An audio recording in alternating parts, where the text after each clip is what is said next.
اللہ تعالیٰ فرماتے ہیں کیا تم بے خوف ہو اس ذات سے جو آسمان میں ہے، ان یخسف بکم الارض، کہ وہ تمہیں زمین میں دھسا دے،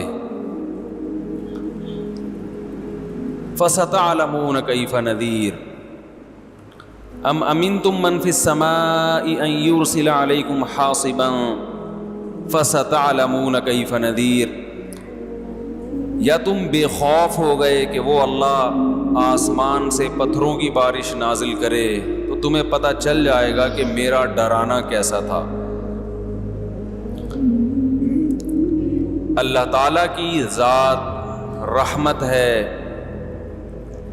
اپنے بندوں پہ مہربان ہے، رحم کرنے والا ہے، لیکن اللہ کی ذات کا ایک دوسرا پہلو بھی ہے۔ بھائی ان بچوں کو پکڑیں جا کے، یار وہ کدھر ہیں؟ شوکت بھائی، یہ بچے شور کر رہے ہیں۔ لیکن اللہ تعالیٰ کی ذات کا ایک دوسرا پہلو بھی ہے، وہ پہلو ہے انتقام لینا۔ ہمارے ہاں بعض خطیبوں کی عادت ہے کہ وہ ڈرانے والا پہلو بہت غالب کرتے ہیں، کہ ہر وقت لوگوں کو ڈراتے رہتے ہیں جس سے مایوسی پھیلتی ہے۔ اور بعض خطیبوں کی عادت یہ ہوتی ہے کہ وہ اللہ کی رحمت کو ایسا بنا کے پیش کرتے ہیں کہ بس سب کی بخشش ہو ہی جائے گی، اور رمضان میں تو ویسے ہی بخشا جائیں گے، جمعے کو مر گئے تو بخش گئے، رمضان میں مر گئے تو پھر تو بخشش پہ مہر لگ گئی، اور اگر رمضان میں 27ویں رات کو مر گئے تو بے شک چرس پی کے مرے ہوں پھر بھی کہاں جائیں گے؟ جنت میں جائیں گے۔ گانا گا کے مرے ہوں یا چرس پی کے مرے ہوں یا کسی کی جیب کاٹتے ہوئے مر گئے، جانا سیدھا کہاں ہے؟ جنت میں۔ یہ بھی غلط ہے۔ اس میں جو اعتدال کی بات ہے وہ وہی بات ہے جو اللہ نے بتائی ہے۔ قل لعبادی، اے نبی میرے بندوں سے کہہ دیجئے، انی انا الغفور الرحیم، کہ میں غفور بھی ہوں اور رحیم بھی، وَأَنَّ عَذَابِي، لیکن یہ بھی بتا دیں کہ میرا جو عذاب ہے هُوَ الْعَذَابُ الْأَلِيمُ، وہ دردناک عذاب ہے۔ اس میں اللہ نے ہمیں بتا دیا کہ اللہ کے بارے میں تمہارا کیا کانسیپٹ ہونا چاہیے، یہ اللہ نے خود بتا دیا۔ اب دیکھیے قرآن کی بلاغت ہے کہ اللہ اپنے بارے میں جو بتانا چاہتے ہیں نا، اس کے بارے میں اللہ نے جو الفاظ استعمال کیے ہیں وہ بڑے عجیب ہیں۔ ہم جب کسی کو ڈراتے ہیں اور ہم جب کسی کو اپنے بارے میں یہ بتانا چاہیں کہ میں اچھا سلوک بھی کرتا ہوں لیکن جب میرا میٹر گھومتا ہے تو برا سلوک بھی کرتا ہوں، تو ہم یہ اس طرح بتائیں گے نا کہ بھائی میں بہت اچھا بھی ہوں لیکن بہت برا بھی ہوں، یہ کہیں گے نا ہم۔ بھائی میں بہت نرم دل بھی ہوں لیکن سخت دل بھی ہوں۔ ہم اپنا انٹروڈکشن یوں کروائیں گے اگر ہم چاہتے ہیں کہ ہمارے بارے میں ایک درمیان کی رائے قائم ہو۔ ان بچوں کو اللہ کے عذاب سے بھی ڈرایا جائے اور کچھ جنت کی لالچ بھی دی جائے تو پھر یہ بچے قابو میں آئیں گے۔ بھائی یہ ان کو بھیجو، یہ ان کا میٹر بڑا شارٹ ہوتا ہے، آپ ذرا جائیں اوپر جا کے بچوں کو سنبھالیں، پہلے کوشش کریں محبت سے، ورنہ پھر آپ دکھائیں کہ آپ کیا ہیں۔ یہ جانے لمبے سے یہ بڑا، میں نے کئی دفعہ دیکھا ان کا میٹر شارٹ ہوا ہے، تو یہ بچوں کو ذرا سنبھالنا پڑتا ہے ورنہ بچے کہاں باز آتے ہیں۔ تو ہم جب اپنا تعارف کروائیں گے تو ہم کیا کہیں گے؟ بھائی میں سخت بھی ہوں اور طبیعت نرم بھی ہوں۔ اللہ نے جب اپنا تعارف کروایا تو اللہ نے کہا قل لعبادی، اے نبی آپ میرے بندوں کو میرے بارے میں تعارف کروا دیں۔ کیا تعارف ہے؟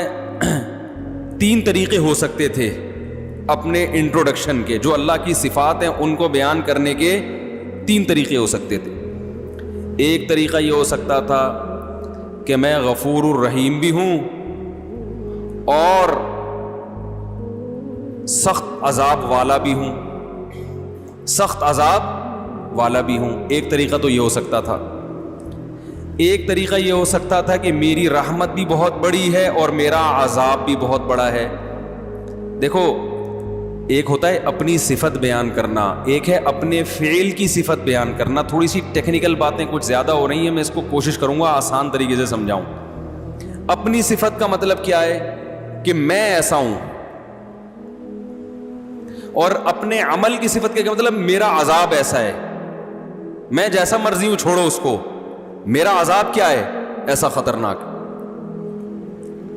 دوسرا رحمت کو یوں بھی بیان کیا جا سکتا ہے میں رحیم ہوں, اور ایک طریقہ یہ کہ اپنی صفت نہیں بلکہ میری رحمت ایسی ہے. بھائی نتیجہ تو دونوں کا ایک ہی نکلے گا نا, لیکن فرق کیا ہے, ایک میں اپنا تعارف کروایا جا رہا ہے, ایک میں اپنے فعل کا تعارف کروایا جا رہا ہے, اپنے عمل کا. ارے بھائی جب کسی کو دھمکی دیتے ہو ایک بولتے, ایک طریقہ یہ کہ میں بہت سخت آدمی ہوں, اور ایک ہے میرا چماٹ بہت سخت ہے. اب سمجھ میں آئے گا جو میں کہنا چاہ رہا ہوں, میرا جھانپڑ بہت ٹائٹ ہے. ایک طریقہ یہ ہے نا, بھائی کوئی پیسے نہیں دے رہا آپ کے, 1 لاکھ روپے لے کے بھاگا ہوا دے نہیں رہا, آپ جاؤ گے اس کے گھر بیل بجاؤ گے, بھائی جان ذرا 25ویں دفعہ آپ کے گھر آ رہا ہوں, ذرا باہر آئیے. جی کیا کام ہے جی؟ بھائی بات یہ ہے کہ میں 25ویں دفعہ پیسے مانگنے کے لیے آ رہا ہوں آپ کے گھر میں. وہ کہہ رہا ہے یار اصل میں ایکچولی مسئلہ, جیسے کہ لوگ کرتے ہیں, ایکچولی مسئلہ یہ ہے کہ وہ ابھی میرے پیسے بھی نکلے نہیں ہیں, کھلے نہیں ہیں, یا کیا ہے, کوئی بھی ٹاپک کرا دے آپ کو, تو آپ اسے 2 طریقوں سے دھمکی دے سکتے ہو. ایک تو یہ کہ تجھے پتہ نہیں ہے کہ میں کون ہوں, میں بہت سخت آدمی ہوں, اور ایک یہ کہ میرا چماٹ, بیٹا تو نے ابھی میرا جھانپڑ کھا کے دیکھا نہیں. یہ دھمکی دینے کے 2 طریقے ہو گئے, ایک اپنی صفت کو بیان کیے جا رہے کہ میں ایسا ہوں, اور ایک اپنے عمل کو کہ میرا چماٹ ہے بھائی وہ ایسا ہے. اسی طرح رحمت کو بیان کرنے کے بھی 2 طریقے ہیں. آپ نے کسی سے کہا کہ یار میرا ایک چھوٹا سا کام کر دو, وہ کر نہیں رہا, تو آپ کہہ رہے ہو یار تم تھوڑا سا میرا کام کرو گے نا تو میں بڑا نوازنے والا آدمی ہوں, یہ ذہن میں رکھنا. آج تم میرے کام آ جاؤ, کل میں بہت نوازوں گا, کیونکہ میں بہت سخی آدمی ہوں, بہت نوازنے والا آدمی, بڑا قدردان ہوں. یہ اپنی صفت کو کیا کیا جا رہا ہے, ہائی لائٹ, کہ میں قدردان ہوں. اور ایک طریقہ یہ ہے کہ بھائی یار یہ میں چھوٹا سا کام تم سے کہا ہے, ضرورت ہے کر دو, اگر تم نے کر دیا تو ایک بات ذہن میں رکھنا کہ میں جب کسی کو نوازتا ہوں تو میری نوازشیں بہت زیادہ ہوتی ہیں. تو یہاں اپنے عمل کو بیان کیا جا رہا ہے کہ میرا عمل, نتیجہ دونوں کا ایک ہی نکلے گا نا, یعنی وہ خوش ہو جائے گا. اب قرآن کی بلاغت دیکھو, انداز دیکھو قرآن کا. 3 طریقے ہو سکتے تھے بیان کرنے کے. ایک یہ کہ اللہ یہ کہتے ہیں کہ اے نبی میرے بندوں سے کہہ دیں کہ میری رحمت بھی بہت بڑی اور میرا عذاب بھی بہت بڑا, میری مار بھی بہت بڑی اور عطائیں بھی بہت بڑی. ایک انداز تو یہ ہو سکتا تھا. ایک انداز یہ ہو سکتا تھا کہ میں بڑی عطا والا ہوں, بڑی رحمت والا ہوں اور بڑے عذاب والا ہوں. کیا خیال ہے؟ دوسرا طریقہ یہ ہو سکتا تھا, لیکن اللہ نے, اور تیسرا طریقہ یہ ہو سکتا تھا کہ میں بہت عذاب والا ہوں, رحمت میری بہت بڑی ہے, یعنی رحمت بھی میری بہت بڑی. چوتھا طریقہ یہ ہو سکتا ہے کہ میں بہت رحمت والا ہوں, عذاب بھی میرا بہت بڑا ہے. ارے کیا ہو گیا بھائی؟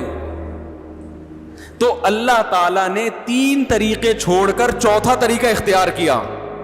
جہاں رحمت کی باری آئی تو اپنی صفت کو ہائی لائٹ کیا, یعنی کہ میری عطائیں بہت بڑی ہیں, نا میں بہت رحمت کرنے والا اور بہت مغفرت کرنے والا ہوں, لیکن عذاب بھی میرا کیا ہے, یعنی کہ میں بہت بڑے عذاب والا ہوں. اس آیت میں اللہ نے عذاب کی نسبت اپنی طرف کرنا پسند نہیں کیا ہے. نسبت کا مطلب یہ کہ یہ اپنا انٹروڈکشن کہ میری صفت ہی یہی ہے. کیونکہ جب ہم کسی کو دھمکی دیتے ہیں نا کہ میں بہت مار والا ہوں, اس سے پتہ چلتا ہے کہ آپ کا کام مارنا پیٹنا ہے. کیا خیال ہے بھائی؟ جب آپ کسی کو یہ کہتے ہیں کہ میں بہت رحم دل ہوں, بہت عطاؤں والا ہوں, تو اس کا مطلب ہے میرا کام کیا ہے, عطائیں کرنا. لیکن جب آپ کسی کو کہتے ہیں کہ میں جب کسی یعنی میری عطا بہت زیادہ ہے, تو اس سے یہ ثابت نہیں ہوتا کہ آپ ہمیشہ عطا کرتے رہتے ہیں. ہاں جب کرتے ہیں تو بہت زیادہ کر دیتے ہیں, لیکن یہ ثابت تھوڑی ہوتا کہ کرتے بھی رہتے ہیں. اسی طرح جب آپ دھمکی دیتے ہیں, ایک طریقہ یہ ہے بھائی میں ہوں ہی سر پھرا, میں ہوں ہی بڑا سخت, اور ایک طریقہ یہ ہے کہ بھائی جھانپڑ میرا بڑا سخت ہے. تو جھانپڑ سخت ہونے کا مطلب یہ ہے کہ بھائی میں سخت ہوں, میں سخت نہیں ہوں, لیکن جب مجھے غصہ آتا ہے نا تو پھر کبھی کبھار جھانپڑ بھی لگا دیتا ہوں, پھر وہ ہلکا بولو بھائی نہیں ہوتا. تو اللہ تعالیٰ نے جب رحمت کا تذکرہ آیا تو یہ نہیں فرمایا میری رحمت بہت بڑی ہے, اگر دوسرے مقام پر تو فرمائے میری رحمت بہت بڑی ہے, لیکن یہاں دونوں کا جب ایک ساتھ دونوں صفت کو جب ہائی لائٹ کیا جا رہا ہے اکٹھا, دو متضاد صفات کو, تو رحمت کو اپنی صفت بنا کے پیش کیا, عذاب کو اپنی صفت بنا کے پیش نہیں کیا. کہا قل لعبادی, میرے بندوں سے کہہ دیں, انی انا الغفور, میں مغفرت کرنے والا بھی ہوں اور رحم کرنے والا بھی ہوں, یہ میں والا ہوں, لیکن عذاب والا نہ نہ نہ, ان عذابی, میرا جھانپڑ بھی بہت سخت ہے, میرا عذاب بھی بہت کیا ہے سخت ہے. اس سے پتہ چل گیا کہ میں عذاب والا نہیں ہوں. آئے ہائے ہائے ہائے, بہت مشکل ہے سمجھانا بھائی. میں عذاب والا نہیں ہوں, لیکن کبھی کبھار جب عذاب دیتا ہوں تو پھر ہلکا جھانپڑ بھی لگا دیتا ہوں میں کبھی کبھار. پھر وہ جھانپڑ بہت سخت ہوتا ہے, وہ مکہ بہت سخت ہوتا ہے, وہ عذاب کا کوڑا بہت سخت ہوتا ہے. اس میں اللہ نے اپنا انٹروڈکشن کروایا, ان تین طبقوں کو غلط قرار دے دیا اس میں اللہ نے. وہ طبقے جو ہر وقت اللہ کی رحمت ہی کو بیان کرتے ہیں اور لوگوں کو یعنی بے خوف کر دیتے ہیں کہ بس سب کی مغفرت ہونی ہے, رمضان میں مر گئے, چرس پی کے مر جاؤ, کچھ بھی کر کے مر جاؤ, یتیم کا مال کھا لو, بہنے کی وراثت دبا کے بیٹھے ہوئے ہو, حج پہ کر جاؤ گے سب معاف ہو جائے گا, اور جناب مہر کھا گئے, اور جناب وہ ابا سے بھی تمیز سے بات نہیں کر رہا, اماں سے بھی تمیز سے گانے بھی گا رہے ہیں, اور پتہ نہیں کیا کیا ہو رہا ہے. بس اللہ بڑا غفور رحیم ہے, یہ تسبیح پڑھ لو, وہ تسبیح پڑھ لو, اور اللہ تو معاف کر دے گا, سب کچھ معاف کر دے گا, بس حقوق العباد معاف نہیں کرے گا. بعض لوگوں نے یہ کہا کہ کیوں بھائی حقوق العباد, حقوق اللہ بھی اللہ نے کہا کہ میں معاف نہیں کروں گا جب تک پکی توبہ نہیں ہوگی اور آئندہ نہ کرنے کا عزم نہیں ہوگا. ہاں حقوق العباد میں یہ ہے کہ صرف اللہ سے توبہ ضروری نہیں ہے, مخلوق سے معافی بھی ضروری, لیکن دونوں کا مسئلہ برابر ہے. حقوق اللہ بھی معاف نہیں ہوتے جب تک پکی توبہ نہ ہو.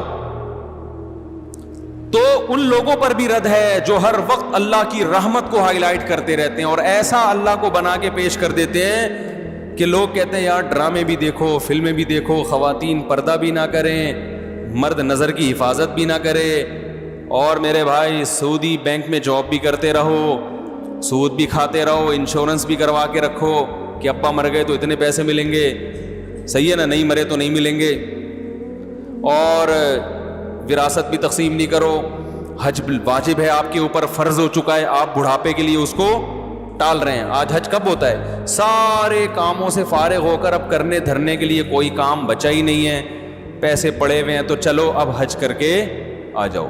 100 چوہے کھا کے بلی چلی حج کرنے. ہوتا ہے کہ نہیں ہوتا؟ ایک صاحب آئے مجھے کہنے لگے وہ سعودی بینک میں جاب کرتے ہیں, حج پہ جا رہے ہیں. میں نے کہا بھائی سعودی بینک کی جو ارننگ ہے وہ تو حرام ہے, تو اس سے حج کا کہاں ہوگا؟ انہوں نے کہا یہ تو غنیمت ہے, فلاں مسجد کا پیسہ کھا کے عمرہ کرنے گیا ہوا ہے. مسجد کا چندہ کھایا ایک صاحب نے اور فوراً کہاں نکلے عمرہ کرنے. واڑے, میں نے کہا بڑا زبردست. میں نے کہا یہی بخشوانے جا رہا ہوگا. تو حرام پیسوں سے نہ عمرہ ہوتا ہے میرے بھائی, نہ حج ہوتا ہے, نہ صدقہ ہوتا ہے, نہ قربانی ہوتی ہے. تو لیکن اللہ کی رحمت کا ایسا مفہوم بنا کے پیش کر دیا, بس اللہ بہت غفور, سب بخش دے گا, سب بخش دے گا. رمضان میں بس 27ویں رات میں عبادت کر لو, اور شب برات میں تھوڑا سا حلوے شلوے اور نہا دھو کے تھوڑا سا قل شریف کا اہتمام کر لو. بس یہ چند رسومات کا نام رہ گیا. الحم سے لے کے والناس تک جو اللہ نے پورا قرآن بیان کیا. احادیث, غیبتیں اتنی ہو رہی ہیں, بہتان تراشیاں, گھروں میں لڑوانے کے کام اتنے ہو رہے ہیں. ویل لکل ہمزۃ لمزہ, اللہ قرآن میں کہہ رہا ہے تباہ ہو جائے وہ آدمی جو چغلیاں لگاتا ہے, جو تانے دے دے کے بھڑکاتا ہے لوگوں کو. ایک ہے کسی نے گناہ کیا, آپ چھپڑ میں لے جا کے محبت سے اصلاح کریں اس کی. ایک ہے اس کو اس پہ طنز کریں. طنز کرنے سے اس کی عزت نفس کیا ہوگی؟ مجروح ہوگی اور گناہ پہ جری ہوتا ہے. اس کو کہتے ہیں طنز کرنا. آج اصلاح نہیں کی جا رہی, کیا کیا جا رہا ہے؟ طنز. اس کی غیر موجودگی میں برائیاں کر کر کے نفرتیں. پھر گھروں میں تو اتنا ہو رہا ہے, جٹھانیاں, وہ کیا ہوتے ہیں, نندیں, اور کیا ہوتا ہے, ابے جٹھانیاں بھی ہوتا ہے, نندے بھی ہوتے ہیں, اور بھی کچھ ہوتا ہے نا, دیورانی, یہ بھول گیا تھا میں, بہت اہم پارٹ ہے ان کا.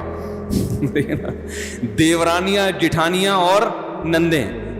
اسرائیل اور عرب کی ایسی جنگ نہیں ہے جیسی گھروں میں ان کی جنگیں چل رہی ہیں. لڑوا دیتی ہیں, بھائی بھائی کا گلا کاٹ رہا ہے. قطع رحمی کرنے والا حدیث میں آتا ہے جنت میں نہیں جائے گا. رشتہ داری توڑنے والا کہاں سے چلا گیا جنت میں بھائی؟ خونی رشتوں کو توڑا ہوا ہے یار. نبی صلی اللہ علیہ وسلم نے فرمایا جو خود پیٹ بھر کے کھائے پڑوسی بھوکا ہو وہ شخص مومن ہی نہیں, اللہ کو اس کا ایمان قبول ہے ہی نہیں. ہمارے حضرت فرما رہے تھے ایک دفعہ بیان میں کہ لوگ رمضان میں یہ تو بتاتے ہیں کہ بخشش ہوگی, روزہ رکھا, تراویح رکھی, بخشش پکی بخشش ہے, تیسرا عشرہ جہنم سے خلاصی, 27ویں رات میں تو جنت ہی جنت کا. یہ بھی تو حدیث میں آتا ہے کہ جو روزہ رکھ کے بھی جھوٹ نہ چھوڑے اس کو بھوک اور پیاس کے علاوہ کچھ بھی حاصل, اور جو تہجد پڑھ کے بھی برائی نہ چھوڑے اس کو رات کو جاگنے کے علاوہ کچھ بھی حاصل. یہ بھی تو حدیثیں ہیں. تو ایک طرف اللہ کی رحمت میں اتنا غلو کرایا جاتا ہے کہ لوگ گناہوں پہ جری ہونے لگتے ہیں, یار سب حلال ہے, سب کرتے رہو, بس یہ کر لیں گے, یوں کر لیں گے, ایک مسجد کے ڈبے میں چندہ ڈال دیں گے 5 روپے, اور وائپر والے کو 5 روپے پکڑا دیں گے, شیشہ بھی صاف ہو جائے گا اور صدقہ بھی ہو جائے گا. عیدی سینٹر میں ایک بکرا دے دیں گے. اور یہ بھی جب دیتے ہیں جب اپنا کوئی مریض بیمار ہوتا ہے. اور دوسری طرف غلو کیا ہے, بعض حضرات اتنا ڈراتے ہیں کہ 4 آدمیوں کے علاوہ کوئی جنت میں, وہ 4 مشہور شخصیات سب جانتے ہی ہیں, ان میں 2 پاکستان میں ہیں, ایک سعودی عرب میں ہے, اور ایک مجھے بھی ذہن میں نہیں آ رہی, لیکن وہ بھی جنت میں جائیں گے.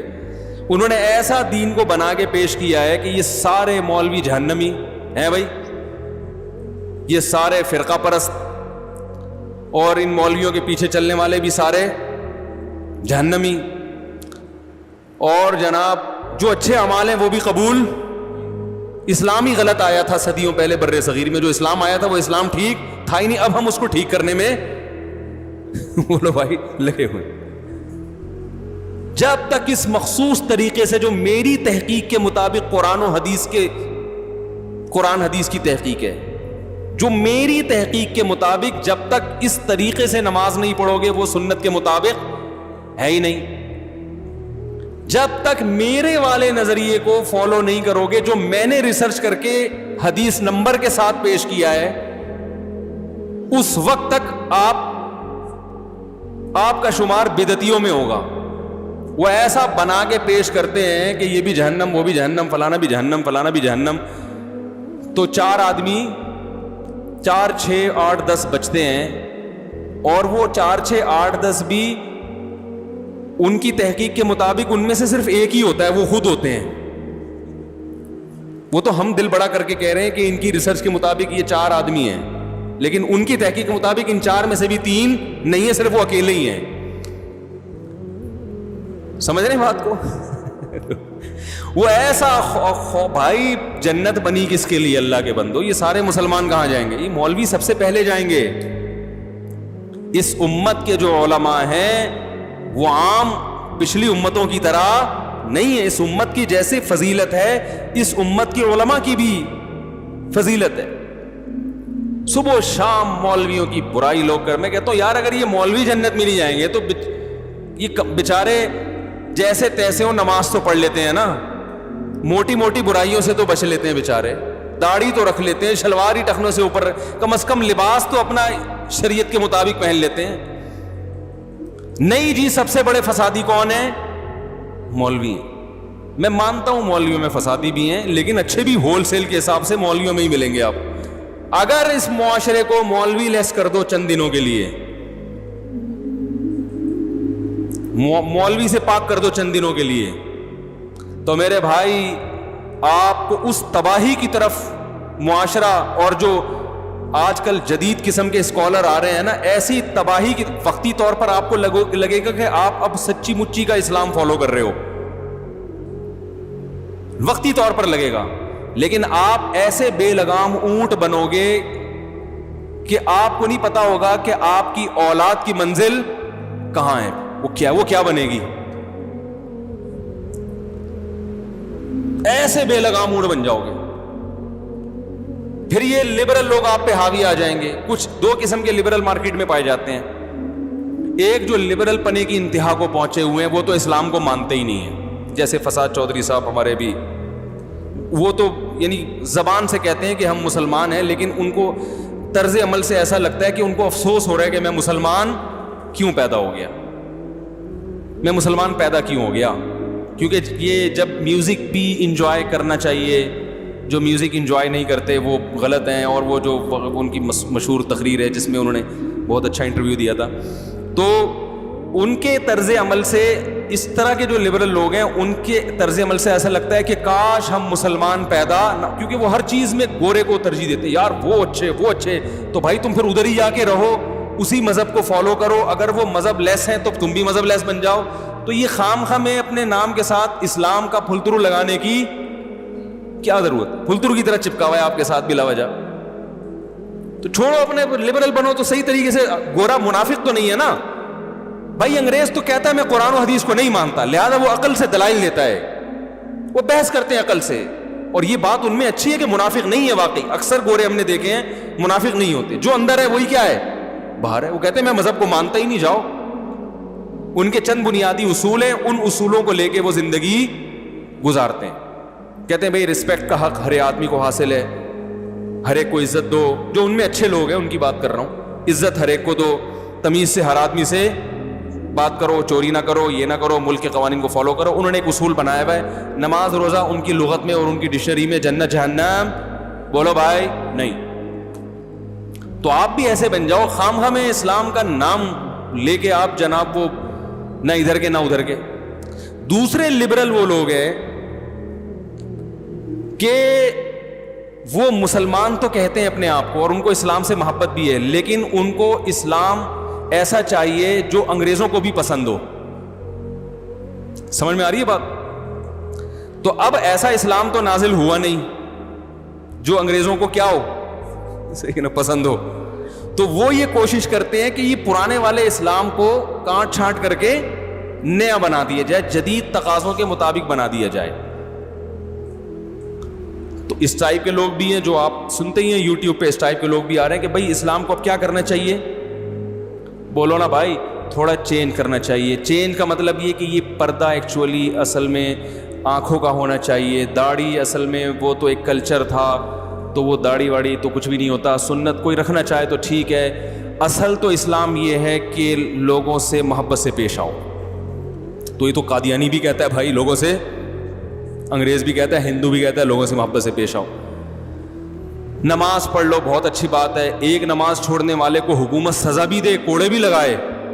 اسلام میں تو یہ نا کہ حکومت بے نمازی کو کیا دے گی, مسلمان کو سزا ملے, غیر مسلم کو نہیں, مسلمان کو سزا ملے گی اسلامی حکومت میں. نہیں یہ سزا وزا نہیں ہوتا. تو انہوں نے اتنا زیادہ ماڈرنزم کی طرف گئے. دیکھو اسلام ماڈرنزم کے خلاف نہیں ہے, یہ ذہن میں رکھو. لیکن جو یہ لوگ ہمیں جس قسم کا ماڈرن بنانا چاہتے ہیں وہ ماڈرنزم ہے جو اسلام کے بالکل, وہ ماڈرنزم ہے بھی نہیں. وہ بے حیائی اور عیاشی کو انہوں نے ماڈرنزم کا نام دیا ہوا ہے. دیکھو اسلام اگر ماڈرنزم کے خلاف ہوتا تو نبی صلی اللہ علیہ وسلم نے, نبی کے دور تک بھی تو کچھ ترقی ہو چکی تھی نا. حضرت آدم علیہ السلام جب دنیا میں آئے تھے اس وقت تو پہیا بھی نہیں تھا, اس وقت تو یہ تلواریں بھی نہیں تھیں, اس وقت تو پتہ نہیں ڈنڈوں سے لڑتے ہوں گے یا کیا کرتے ہوں گے, کچھ بھی نہیں تھا نا, کوئی فیکٹری نہیں تھی, تو تلوار کہاں سے بنے گی. لیکن نبی کے دور میں تلواریں استعمال ہوئی ہیں نا لڑائی میں, توپوں کا استعمال بھی ہوا ہے. تو یہ اس دور کی ٹیکنالوجی تھی کہ نہیں تھی, تو نبی نے اس ٹیکنالوجی کا بھرپور استعمال بولو بھائی کیا ہے. اور صحابہ نے اس سے زیادہ ٹیکنالوجی کا استعمال کیا. صحابہ نے تو منجنیق بنائی, سمندری بحری بیڑے بنائے, اور اس زمانے میں نقشے کیسے پڑھے جاتے تھے, اس کا علم سیکھا گیا کہ ہم کسی ملک سفر کرنا چاہیں تو میپ کیسے بنایا جائے. محمد ابن قاسم جو تھا نا, سندھ آیا تھا, اس نے پورا نقشہ پڑھا تھا. ایک دفعہ کہا جاتا ہے, کتابوں میں لکھا ہے, اس نے پورا نقشہ پڑھا اور اسی نقشے کو محفوظ کر کے سندھ پہنچائے. تو یہ بھی تو ٹیکنالوجی تھی نا. تو یہ والا جو ماڈرنزم ہے, اسلام اس کے خلاف نہیں ہے, اس کے بالکل خلاف نہیں ہے اسلام. لیکن یہ ماڈرنزم کے نام پہ جو بے حیائی پھیلانا چاہتے ہیں, اسلام کو چینج کرنا چاہتے ہیں, تو ان کی راہ میں رکاوٹ کون ہے؟ صرف علماء ہیں. صرف علماء, جن کو مولوی کہا جاتا ہے, جن کو مولانا کہا جاتا ہے, یہ رکاوٹ ہیں. اور یاد رکھو, یہ جو مسجدوں میں امامت کرنے والے مولوی ہیں نا, چھوٹے سے بیچارے, ہم جیسے, ہم تو بہت نالائق ہیں, لیکن آپ ان کو ہلکا نہ سمجھا کریں. سب سے پہلا انسان اسلام کا جو تعارف کرواتے ہیں نا بچے کے سامنے, وہ اس کی مسجد کا امام ہوتا ہے. اس امام سے پتہ چلتا ہے, اس کے حلیے سے, اس کے نماز پڑھانے سے بچے کو پتہ چلتا ہے کہ ہم کیا ہیں, مسلمان ہیں. محلے میں مسجد کا ہونا, مسجد ہوگی تو مولوی بھی ہوگا نا اس میں. تو یہ چیز لاشعوری طور پر بچے میں یہ جذبہ بیدار کرتی ہے کہ ہم کیا ہیں, مسلمان. میں نے اگر سب سے پہلے کسی کو سنا ہے اپنے گھر سے باہر, تو اپنی مسجد کے امام صاحب کو سنا ہے. لیکن جب انسان بڑا ہو جاتا ہے, بڑے بڑے اسکالر ملتے ہیں, تو اپنی مسجد کے محلے کے امام کو وہ کیا ہو جاتا ہے, بھول جاتا ہے. اس کی مثال بالکل ایسے ہے جیسے مدرسے میں وہ استاذ جس نے اس کو الف با تا سکھایا تھا, اس کا سب سے بنیادی کردار ہوتا ہے بنیاد رکھنے میں. لیکن طالب علم اس استاذ کو یاد نہیں رکھتے, یاد رکھتے ہیں اس کو جو بخاری پڑھاتے ہیں. کہ بنیاد کس نے رکھی تھی؟ جس نے الف با تا سکھایا تھا. تو یاد رکھو, انگریز جب بھی کہیں گیا ہے نا, اور اس نے اگر اسلام ختم کرنے کی کوشش کی ہے, تو سب سے پہلے وہاں مسجدوں پہ پابندی لگائی اور مسجد کے مولوی کو پکڑا ہے اس نے. جہاں سے بھی اسلام ختم کرنے کی کوشش کی گئی ہے, ترکی میں جب انقلاب آیا تو سب سے پہلے کس پہ قابو پایا گیا ہے؟ مسجد کے مولویوں پر. اس کو پتا تھا مصطفیٰ اتاترک کو کہ ان کو سب سے پہلے لگام دو, ورنہ اسلام کو ختم کرنا ممکن نہیں ہے. تو یہ کیا بات کر رہی تھی, کہاں سے کہاں چلا گیا میں. تو یہ جو ہے نا, دو انتہائیں ہیں. تو ان انتہاؤں میں سیدھا راستہ کون بتاتا ہے؟ صرف علماء بتاتے ہیں. تو اس امت کے علماء کو انبیاء کا وارث قرار دیا گیا. حدیث میں آتا ہے العلماء ورثۃ الانبیاء, علماء نبیوں کے وارث ہیں. کیونکہ اب نبی نہیں آئیں گے تو ان کی جانشینی کون اختیار کرے گا؟ علماء اختیار کریں گے. تو میں یہ عرض کر رہا تھا کہ ایک طبقہ وہ ہے جو اللہ کی رحمت کو بہت بنا کے پیش کرتا ہے, دوسرا طبقہ ایسا بنا کے پیش کرتا ہے کہ سارے مولوی جہنم میں جا رہے ہیں. تو بیچارے وہ مولوی جو آپ کو اسلام بتاتا ہے, جو مسجدوں میں نماز پڑھاتا ہے, جو بیچارہ اذان دیتا ہے, جو ایک طبقہ ہے جو دین کی خدمت کے لیے اپنے آپ کو فارغ کر کے بیٹھا ہوا ہے, اسی کو آپ نے جہنم میں بھیج دیا. ہاں ٹھیک ہے, ان میں کچھ غلط بھی ہوتے ہیں, میں مانتا ہوں, کچھ جہنم میں بھی جائیں گے. اور ایسے ایسے لطیفے لوگوں نے الٹے بنائے ہوئے ہیں کہ وہ ایک صاحب مجھے لطیفہ سنانے لگے کہ جو ہے نا, وہ ایک آدمی کو خواب آیا, وہ جنت میں گیا تو اس کو کوئی حور ہی نہیں مل رہی. تو اس نے کہا بھائی یہاں تو بڑی حور ہیں. اس نے کہا بھائی یہ حور سے نکاح پڑھانا پڑے گا, اور نکاح کے لیے کوئی مولوی ہمیں جنت میں مل نہیں رہا. تو میں نے کہا ٹھیک ہے بیٹا, بنا لو مولویوں پہ لطیفے, جنت میں کوئی مولوی مل نہیں رہا. تو میں اپنے طلبہ سے کہتا ہوں, جو ہمارے مدرسوں میں طلبہ پڑھتے ہیں نا, میں کہتا ہوں اس زمانے میں 8-8 10-10 سال اپنی جوانی کے بہترین ایام فارغ کر کے دینی تعلیم حاصل کرنا 24 گھنٹے کے لیے, یہ ظرف کسی دوسرے مذہب والوں میں نہیں ہے. میں کہتا ہوں ٹھیک ہے کوئی عملی کوتاہی بھی ہوگی, لیکن اللہ تمہارے اس عمل کو انشاءاللہ ضائع نہیں کرے گا. یہ بڑے قربانی کی بات ہے کہ وہ دور جب آپ کمانے کے قابل بنتے. میں جب مولوی بننے کے لیے آیا تو مجھے پتا ہے میرے کیا جذبات تھے. میرے دوست کوئی ڈپلوما کر رہا ہے کمپیوٹر میں, کوئی پاکستان نیوی میں جا رہا ہے کمیشن آفیسر, کوئی آرمی میں جا رہا ہے, کوئی یہ کر رہا ہے. ان کو دیکھ دیکھ کے ہمارے بھی بڑے جذبات ہوتے تھے کہ ہمارے بھی پر لگے اور ہم بھی اڑ جائیں. ایسے وقت میں ہم کہاں جا کے بیٹھ گئے مدرسے کے بچوں کے ساتھ. تو وہ جو میرے ذہن میں شیطان وسوسے ڈالتا تھا نا کہ یار ہم تو ترقی میں پیچھے. ایک ہمارے رشتے دار ملے, انہوں نے بولا کہ خیریت, یہ تم نے یہاں جو میری عمر 18 سال تھی اس وقت, 18 سال میں کیا جذبات ہوتے ہیں انسان کے, میں یہ کروں گا, میں یہ کروں گا. پائلٹ سے کم تو تھا ہی نہیں. کیا بنو گے پائلٹ؟ 15 سال تک 13-14 سال تک پائلٹ بننا تھا. 16-17 سال میں ہم نے کہا یار پائلٹ نہیں بلکہ کوئی 18 یا 20ویں گریڈ کا کوئی اور آفیسر بن جائیں گے. تو بہت سارے خیالات ہوتے ہیں اس عمر میں انسان میں. تو میں جب مدرسے میں گیا نا تو ہمارے ایک رشتے دار نے پوچھا یہاں کتنے سال کی پڑھائی؟ ان کا خیال تھا 2-3 سال کی ہوگی اور صبح جانا ہے دوپہر کو واپس آنا ہے. میں نے کہا بھائی, انہوں نے کہا ابھی جب آپ جمعے کو جا رہے ہو مدرسے تو واپس کب آؤ گے؟ میں نے کہا اگلی جمعرات کو, یعنی 1 ہفتے بعد. انہوں نے کہا پڑھائی کا شیڈول کیا ہے, مدرسے کی ٹائمنگ کیا ہے؟ میں نے کہا صبح سے لے کے اگلی صبح تک. سمجھ آ رہی ہے بات؟ اسی میں کھانا بھی ہے, اسی میں آرام بھی ہے, اسی میں وقفہ بھی ہوتا ہے. لیکن مدرسے والے چھوڑتے نہیں تھے بھائی, پورا شیڈول. رات کو آپ نے تکرار کرنا ہے اگلے دن کے سبق کا, تو آپ کو گھر جانے کی اجازت نہیں. جمعرات کو گھر آتے تھے اس غم کے ساتھ کہ کل واپس چلے جانا ہے. اس میں 1 گھنٹہ گھر پہنچنے میں لگتا تھا, 2 گھنٹے ہی ہمیں بڑے بھاری لگتے تھے کہ 1 گھنٹہ تو گھر پہنچنے میں نکل گیا اور اگلا 1 گھنٹہ پہلے جانا ہے ہم نے. تو وہ پھر انہوں نے کہا کہ یہ پورا ہفتہ یہ کتنے سال ترتیب چلے گی؟ میں نے کہا 8 سال. تو مجھے اچھی طرح ان کا ملفوظ یاد ہے. انہوں نے کہا اپنے رشتہ داروں سے مشورہ کیا, دوسرے بھائیوں بھائیوں سے, کہ تم یہ جو کرنے جا رہے ہو یہ صحیح کام کر رہے ہو, یہ عمر ہے تمہاری کیریئر بنانے کی اور 8 سال اس میں لگا دیے. تو میں اپنے طلبہ سے کہتا ہوں کہ بھائی ٹھیک ہے ہمارے طلبہ میں بڑی کوتاہیاں ہوں گی, لیکن انشاءاللہ اللہ تمہارے اس عمل کو ضائع نہیں کرے گا اگر تم زندگی بھر علم سے جڑے رہے. ایسا نہ ہو کہ یہاں سے نکلنے کے بعد فارمی انڈوں کا بزنس شروع کر دیا, پھر کوئی فائدہ نہیں ہے. فارمی انڈوں کا بزنس ہی کرنا تھا تو یہ 8 سال یہاں لگانے. میں بزنس کے خلاف نہیں, علماء کو بزنس بھی کرنا چاہیے, لیکن اس طریقے سے کہ ان کے دینی کاموں میں خرچ واقع نہ ہو. تو یہ کیسے ممکن ہے کہ اللہ ان کی اتنی بڑی قربانی کو قیامت کے دن ضائع کر, جبکہ پتہ ہے کہ فیوچر میں کچھ. آپ بتاؤ مولوی بیچارے کو جو سرٹیفکیٹ ملتا ہے کہیں گورنمنٹ میں اس کو کہیں اس بیس پہ جاب ملتی ہے؟ ایک چپڑاسی کی جاب بھی نہیں ہے, صرف اللہ توکل پہ چل رہے ہیں. تو آپ ان مولویوں کو برا بھلا کہنے سے پہلے 100 دفعہ سوچ لیا کرو, لینے کے دینے نہ پڑ جائیں قیامت کے دن. ہاں ٹھیک ہے برائی ہر طبقے میں ہے, تو بھائی وہ تو ڈاکٹروں میں بھی ہے, انجینئروں میں بھی ہے, ہر جگہ ہی ہے کچھ نہ کچھ. لیکن میں نے اپنی آنکھوں سے دیکھا ہے کہ اہل حق علماء کی بات کر رہا ہوں کہ ان میں برائی کا ریشو کم ہے, اور کچھ خوبیاں تو مولاناؤں میں ایسی ہیں جو ہمیں شاید ہزاروں میں کہیں ایک ہی نظر آئے. جتنے مولوی میں نے اپنی زندگی میں دیکھے ہیں سب سخی دیکھے ہیں, اب تک میں نے کوئی کنجوس مولوی نہیں دیکھا. دوسری صفت, میں نے کوئی ایسا نہیں دیکھا جو کم تنخواہ میں روتا ہو, ڈپریشن میں چلا جاتا ہو. کم تنخواہ ہوگی پھر بھی خوش و خرم ہوگا کہ ماشاءاللہ یار اللہ کا دیا.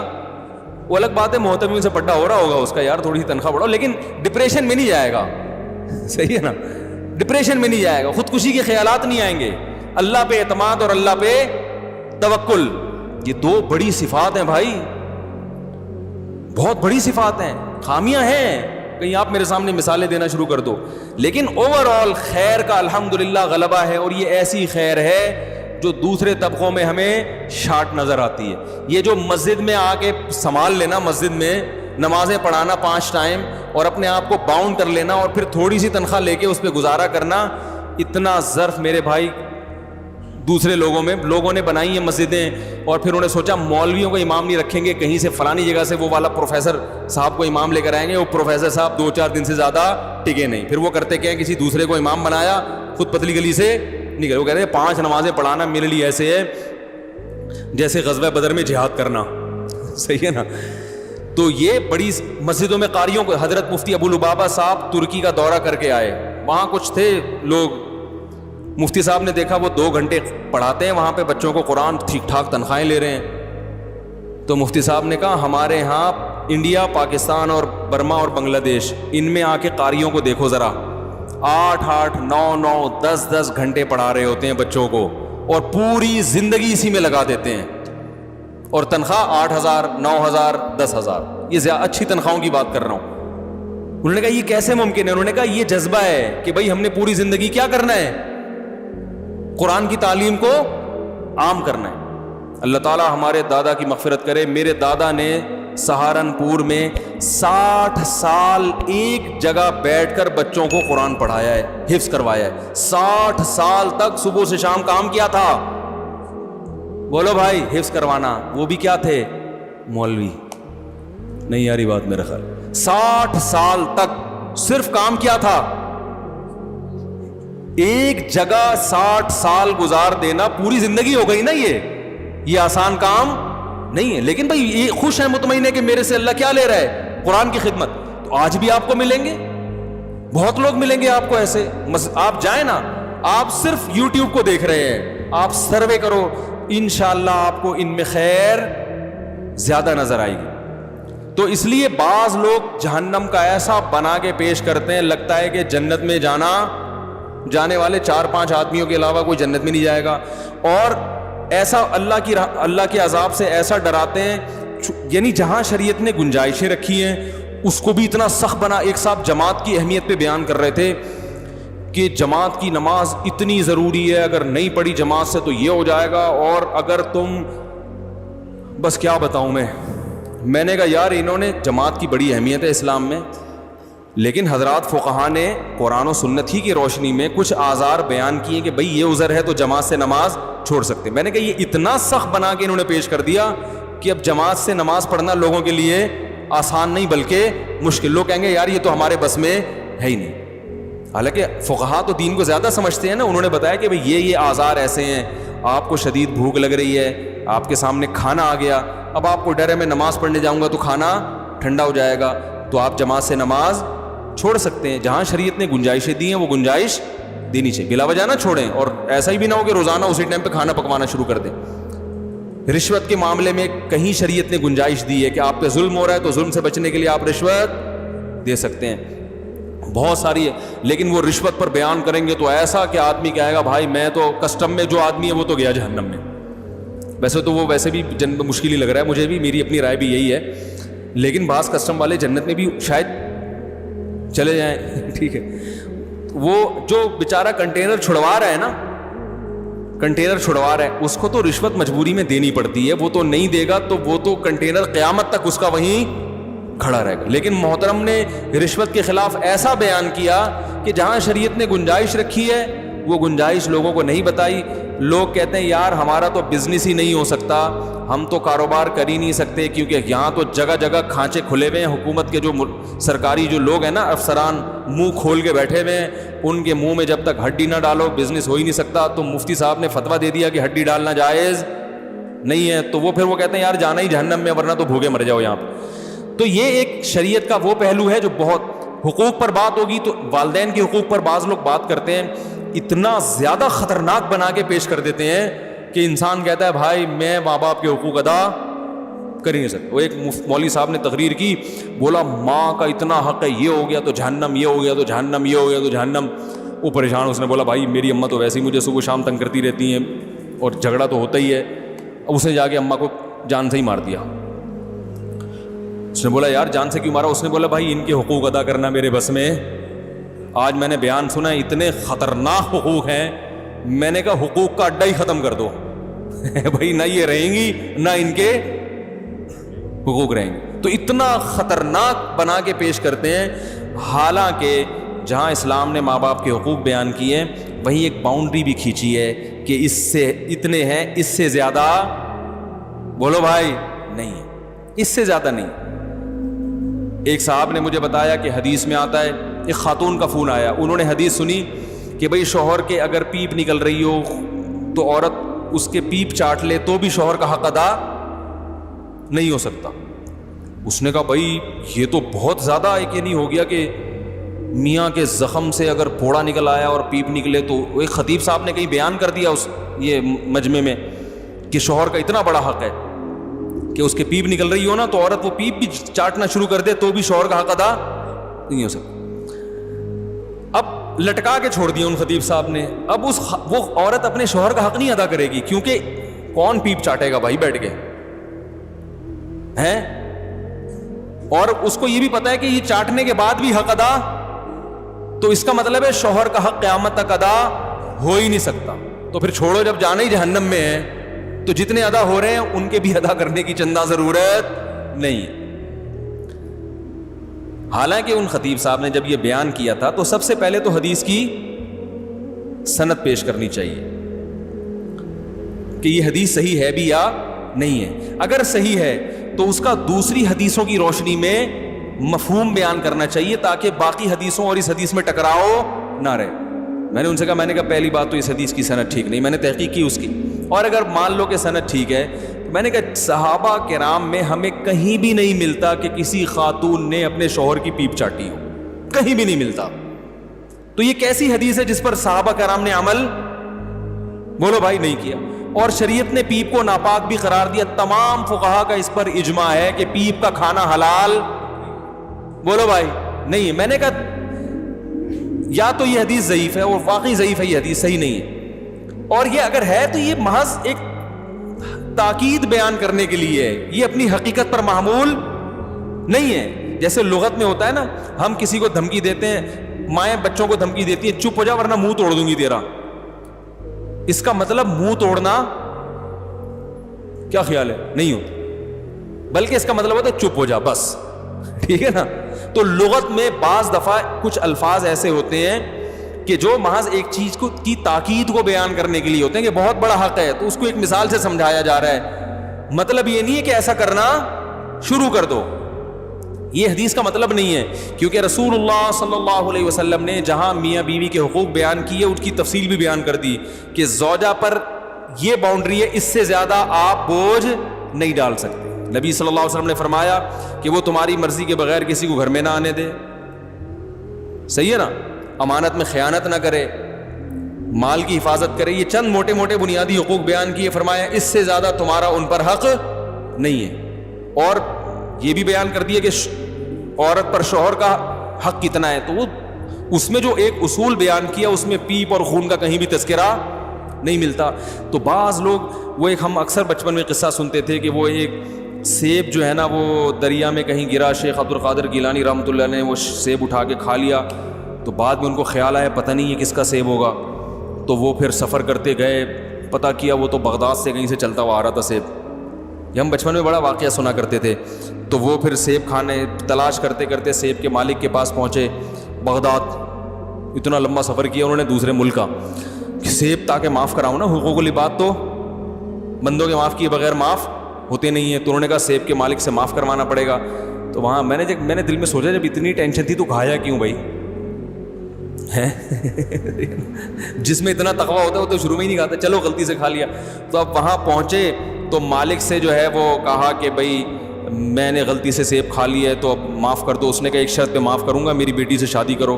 انہوں نے کہا اچھا بھائی کیا؟ اس نے کہا وہ لنگڑی بھی ہے, اندھی بھی ہے, بہری بھی ہے, گونگی بھی ہے.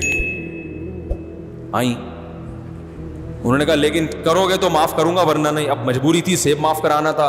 انہوں نے شادی کر لی, پتہ چلا وہ تو نہ لنگڑی ہے, بڑی خوبصورت تھی. تو انہوں نے کہا لنگڑی اس اعتبار سے کہ گھر سے باہر کبھی نکلی نہیں ہے, یعنی اس اعتبار سے معذور ہے گویا, اور اندھی اس اعتبار سے کبھی نامحرم کو دیکھا نہیں ہے, بہری اس اعتبار سے غلط بات کبھی سنی نہیں, گونگی اس اعتبار سے غیبت کبھی نہیں کی. تو یعنی آرڈر پہ بنوائیے آپ یہ کہہ سکتے ہیں. تو وہ یہ حضرت عبد القادر گیلانی کو اس تقوی کا یہ صلہ ملا. تو ہم سنتے تھے سبحان اللہ کہتے تھے, لیکن ایک بات خیال آتا یار ہماری تو بخشش, ہمارے محلے میں بادام کا درخت تھا, ہم پتھر سے توڑ توڑ کے بچے تھے نا کھایا کرتے تھے. حالانکہ انٹی منع بھی کرتی تھی, یہاں تو منع بھی نہیں کیا تھا اس نے. بھائی جو باغ کا مالک تھا اس نے تھوڑی کہا تھا سیب نہیں کھاؤ, وہ گر گیا تو جانے دیا, اس مطلب کھا لو, جس کا ہو گیا ہو گیا, ورنہ اگر اتنا ہی شوق تھا بھائی اٹھا لیتا. اور وہ انٹی جن کے ہم بادام توڑتے تھے بچپن میں, بھائی اب نہیں کرتے یہ کام, وہ تو منع کرتی تھی, بد دعائیں دیتی تھیں. تو شکر ہے لگی نہیں بد دعائیں ان کی, ہم نے معاف کروا لیا تھا بعد میں ان سے. تو بادام بچے کرتے ہی ہیں نا یہ, تو وہ ہم دلیل یہ دیتے تھے کہ جو باہر کی طرف آیا ہوا ہے نا وہ قوم کا ہے. بچے بڑے شرارتی ہوتے ہیں. ہم تو اسکول, اب تو بچے وہ شرارتیں کرتے نہیں. ہم جب بچے تھے نا اسکول جب جایا کرتے, ہمارا بہت دور پیدل اسکول تھا, بڑی شرارتیں کرتے ہوئے جاتے تھے. اس میں گھر سے جو جیب خرچی کے پیسے ملتے ہیں, کسی کی اٹھنی گر گئی نا تو دوسرا اس پہ پاؤں رکھ کے کھڑا ہو جاتا تھا. اب کیا کرتا تھا, وہ کہتا تھا دو میرے پیسے, کہہ رہے نہیں, اٹھا کے جیب میں ڈالے. بھائی کیوں؟ کہہ رہی مجھے اللہ کی زمین سے ملے. یہ سنا ہوگا نا, بھائی یہ تمہارے نہیں, مجھے کہاں سے ملے؟ اللہ کی زمین. اور وہ دیتا ہی نہیں, پھٹے شروع ہو جاتے تھے اس پہ, ہمیں تو کہاں سے ملے. بچے نا لاجک پیش کرتے ہیں. تو ہم یہ کہتے تھے بادام کا جو حصہ ان کے گھر کی طرف ہے وہ ان کا ہے, جو باہر آ رہا ہے وہ گلی محلے والوں کا ہے, بھائی وہ ان کا ہے ہی نہیں. تو ہمیں کیا, ہم تو بھائی ہم نے تو پتہ نہیں کتنے بادام کھائے ہیں, تو ہم تو جنت میں جا ہی نہیں سکتے یار, یہ تو بڑا مسئلہ ہو گیا. جب ہم مدرسے میں داخل ہوئے تو ہم نے پھر فقہ کی کتابیں پڑھی, اصول فقہ. اس میں فقہ نے لکھا کہ اگر کسی نے کسی کے درخت سے ایک بیر کھا لیا اور اب وہ درخت والے سے بیر نیچے گرا ہوا تھا, اس نے اٹھا کے کھا لیا, اب یہ جا رہا ہے درخت والے سے معافی مانگنے کے لیے کہ بھائی ایک بیر میں نے آپ کا کھا لیا ہے, قیامت کے دن جہنم میں نہ چلا جاؤں تو آپ مجھے معاف کر دیں. تو کہا کہ اس آدمی کو کوڑے لگیں گے جو معافی مانگ رہا ہے بھائی.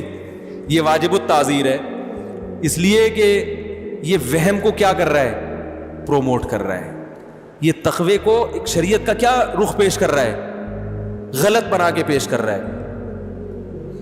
یعنی بھائی ایک بیر نیچے گر جائے تو کوئی درخت والے کو تکلیف نہیں ہوتی. ایک بیر ہے, کھا لیا کیا ہو گیا, مدذل الا لیا, بیر سامنے آیا کھا لیا. تو یہ کوئی ایسی چیز تھوڑی ہے جس پہ انسان کو تکلیف ہوتی ہے. اس کا جو ٹائم آپ نے ویسٹ کیا معافی مانگنے میں, یہ کتنی بڑی ٹینشن ہے. ہمارے حضرت مفتی رشید احمد صاحب سعودی عرب گئے, کسی کے یہاں مہمان تھے, تو حضرت کے پاس کچھ اپنا گھر کا سامان بھی تھا, اس میں ایک کپ تھا حضرت کا. تو وہ کپ وہیں رہ گیا میزبان کے گھر میں, چھوٹا سا کپ تھا, سعودی عرب میں ہی رہ گیا. اور وہ کپ تھوڑا سا ٹوٹا ہوا بھی تھا, تو ویسے ہی اس کی ویلیو کم ہو گئی. وہ 1 سال کے بعد سعودی عرب سے آئے, انہوں نے اس کپ کو محفوظ رکھا ہوا تھا کہ حضرت کا کپ ہے تو یہ قیمت, یعنی ایک بہرحال ایک چیز ہے کہ ضائع ہو گئی تو مسلمان کا دل دکھے گا. 1 سال کے بعد آئے, کہنے لگے حضرت میں نے چیز کو ضائع ہونے سے بچایا. تو حضرت نے فرمایا آپ میں دینداری ہے مگر سینس نہیں. جتنی ٹینشن اس کی حفاظت میں لگی ہے نا, اتنے کا یہ کپ بولو بھائی ہے نہیں. ہر چیز کی جتنی قیمت ہوتی ہے اس حساب سے اس کی حفاظت پہ ٹینشن لی جاتی. سونے کی چیز ہے, آپ لاکر بنوائیں گے, 20,000 کا لاکر بنوا کے اس میں رکھ دیں گے, اور چیز 5 روپے کی بھی نہیں ہے اور آپ اس کو الماریوں میں لاک. بھائی کپ کو بھی محفوظ رکھنے میں کتنی ٹینشن ہوتی ہے نا, کہ کسی کا بچہ نہ توڑ دے, بچے کو الگ چواٹ مارا ہوگا, بھائی تو نے حضرت کا کپ کیوں اٹھایا, ٹوٹ جاتا تو ضائع ہو جاتا, قیامت کے دن مجھے 100 کپ پیش کرنے پڑتے ہیں بھائی. تو حضرت نے فرمایا دینداری ہے مگر تفقع نہیں ہے. ایک چیز جس کی ویلیو اتنی نہیں ہے تو یا تو خود استعمال, مجھے کیا, میں جو اللہ نے اتنا غریب تھوڑی ہوں کہ میں ایک کپ پہ یہاں بیٹھ کے رہوں گا. بھائی اتنی تو سینس ہونی چاہیے نا. فرمایا کہ میں تھوڑی تمہیں اس پہ ملامت کرتا کہ میرا کپ کیوں کھا گئے. فرمایا کہ اگر استعمال کے قابل تھا تو استعمال کر لیتے, استعمال کے قابل نہیں تھا کسی غریب کو پکڑا دیتے, غریب نہیں ملتا تو کچرے میں پھینک دیتے. سمجھ میں آ رہی ہے بات؟ چھوٹی سی چیز ہے, اس کو ضائع کرنے کا گناہ نہیں ہوگا, اس لیے کہ حفاظت کرنے میں اپنی صلاحیتوں کو ضائع کیا جا رہا ہے. تو صلاحیتوں میں بھی اسراف ہوتا ہے کہ ان کو ضائع کرنا بھی کیا ہے, کیا خیال ہے؟ تو ایک معمولی چیز کی حفاظت میں آپ اتنی ٹینشن لے رہے ہیں, تو یہ ٹینشن لے کے جو آپ اپنے اوقات کو ضائع کر رہے ہیں تو یہ وقت کا اسراف ہے. تو دیکھا جاتا ہے کون سی چیز کس وقت زیادہ قیمتی ہے, تو اس زیادہ قیمتی چیز کو بچانے کی فکر کی جائے گی, کم قیمتی چیز کو قربان کر دیا جائے گا. میری بھی یہی عادت ہے, گھر میں اگر کوئی کپ ٹوٹ جائے تو بھائی اللہ کا دیا الحمدللہ بہت کچھ ہے, میں کسی کو دے دیتا ہوں, نہیں تو کچرے میں اٹھا کے پھینک دیتا ہوں. بعض لوگوں کی عادت ہوتی ہے, آپ ان کے اسٹور میں جائیں, 20-20 سال پرانی سوغات نکلیں گی ان کے اسٹور سے. یہ جب شٹرنگ ہوئی تھی اس کے 3 پھٹے باقی بچ گئے تھے. ایسا ہی ہوتا ہے نا بھائی, جب چھت ڈلی تھی تو شٹرنگ میں 3 پھٹے باقی بچ گئے تھے, ہم نے رکھ لیے, دوبارہ کبھی شٹرنگ ہوئی تو اس میں کام آ جائیں گے, کیونکہ اسلام میں چیزوں کو ضائع کرنا حرام ہے. ابے بھائی یہ 3 پھٹے کو تو نے جو پورے اسٹور کو انگیج کیا ہوا ہے, یہ پھٹے اٹھا کے یا تو کسی غریب کو دے یا بیچ دے, ورنہ کچرے میں پھینک دے ان کو. بھائی تو کیا اس میں رکھا ہوا ہے ان پھٹوں میں؟ آپ جائیں نا, بعض خواتین جو گھریلو ہوتی ہے نا, ان میں بعض یہ چیزیں ہوتی ہیں, پتہ نہیں کیا کیا چمچ رکھا ہوا ایک تانبے کا,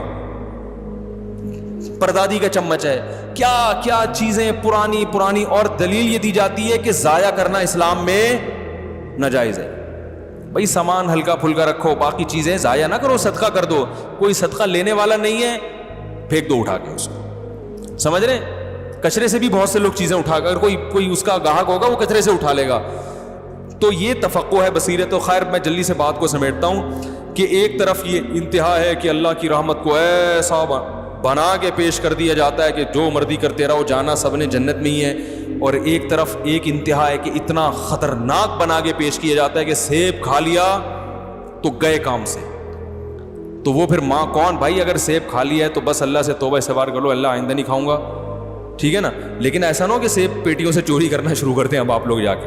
یہ تو ایک سیب درخت سے خود گر گیا, راستے میں پڑا ہوا تھا, آپ نے اٹھا کے کھا لیا, لیکن درخت سے جا کے سیب توڑنا اس کسی کی پرمیشن کے بغیر وہ جائز نہیں ہے.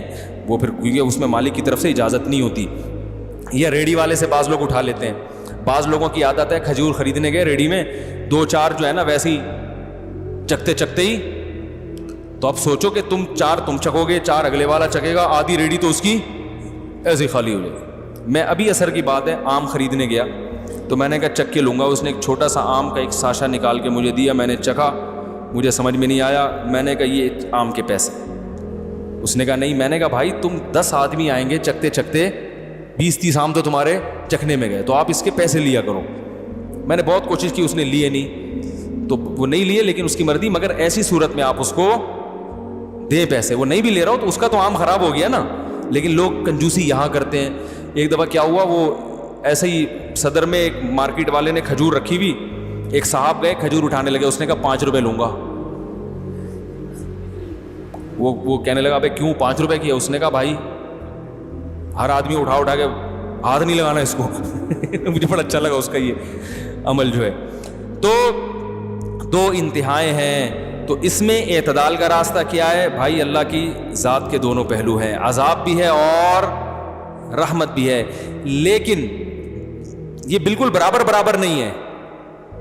رحمت والا پہلو عذاب والے پہلو پر غالب ہے. تبھی اللہ نے رحمت کو ہائی لائٹ کیا, میں غفور بھی اور میں رحیم بھی. لیکن عذاب کے بارے میں فرمایا میرا جھانپڑ بہت سخت ہے, یعنی میں ایسا ہوں نہیں, لیکن مجھے مجبور نہ کرو, اگر میری نافرمانی کی تو میں عذاب بھی دے دوں گا. تو رحمت غالب کیسے ہے؟ ایسے غالب ہے کہ نیکی کا ثواب بہرحال ملتا ہے اور وہ بہت کم ضائع ہوتی ہے, بہت اس میں ضائع ہونے کا آپشن کم ہے. جبکہ گناہ کا عذاب لازمی نہیں ملتا, اس میں توبہ کا دروازہ کھلا ہوا ہے. توبہ کر لو گے تو معاف ہو جائے گا, توبہ نہیں کرو گے تو پھر اللہ کا کوڑا بہت سخت ہے. فرمائے ان ربک لبالمرصاد, تمہارا رب گھات میں بیٹھا ہوا ہے نافرمانوں کو پکڑنے کے لیے. ایک ایک چیز نوٹ کر رہا ہے, ایک ایک چیز دیکھ رہا ہے. اللہ تعالی ہمیں اپنے عذاب سے بچائے. اللہ تعالیٰ نے قرآن شریف میں ہمیشہ اپنا تعارف اچھی صفات کے ساتھ کیا ہے. کہیں اللہ تعالیٰ نے اپنے بارے میں کہا انی لغفور الرحیم, میں بڑی مغفرت کرنے والا, بڑا رحم کرنے والا ہوں. اللہ تعالیٰ نے اپنا تعارف, اپنا انٹروڈکشن کرایا تو بتایا میری صفت یہ ہے کہ میں بہت زیادہ معاف کرنے والا ہوں, لوگوں سے درگزر کرنے والا ہوں, اور اپنی مخلوق پر بے پناہ رحم کرنے والا ہوں. آخر کوئی تو بات ہے کہ اس کی مخلوق دن رات اس کی نافرمانی میں پڑی ہے اور اس کی رحمتیں دن رات برس رہی ہے. سورج کا نکلنا, چاند کا نکلنا, بارش کا ہونا, زمین سے گلوں کا اگنا, یہ جو تمام سسٹم ہے قدرت کے, ان تمام سسٹموں میں کوئی فرق نہیں آیا. اللہ تعالیٰ سب کو کھلا رہے ہیں, چاہے وہ گنہگار ہو یا نیک ہو, چاہے وہ مومن ہو یا کافر ہو, تمام لوگوں کو وہ روزی پہنچا رہا ہے. یہ اللہ تعالیٰ کا رحم ہی تو ہے.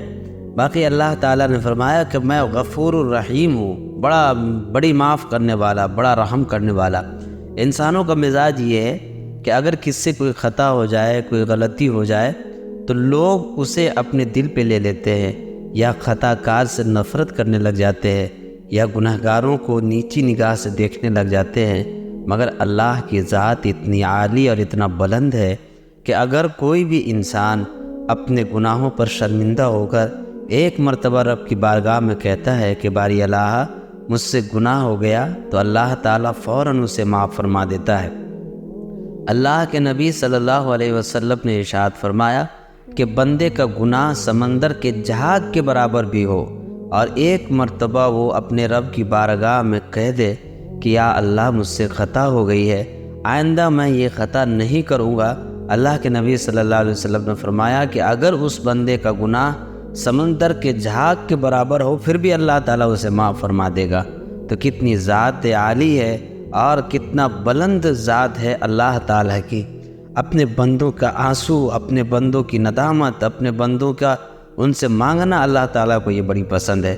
اللہ کے نبی صلی اللہ علیہ وسلم نے حدیث قدسی میں بیان فرمایا کہ دنیا کے تمام دروازے مانگنے سے ناراض ہوتے ہیں. کسی انسان کے پاس کوئی سوال کرے اور کسی انسان کے پاس کوئی کچھ مانگنے کے لیے جائے تو جس سے مانگا جاتا ہے تو وہ ناراض ہو جاتے ہیں، اپنا منہ پھیرنے لگ جاتے ہیں اور سامنے والے سے غلط رویہ کرنے لگتے ہیں۔ مگر اللہ کی ذات اتنی بلند ہے، اللہ کے نبی صلی اللہ علیہ وسلم نے فرمایا کہ جب کوئی اللہ کی بارگاہ میں کچھ مانگنے آتا ہے تو اللہ تعالیٰ اپنے اس مانگنے والے بندے سے بہت خوش ہوتے ہیں۔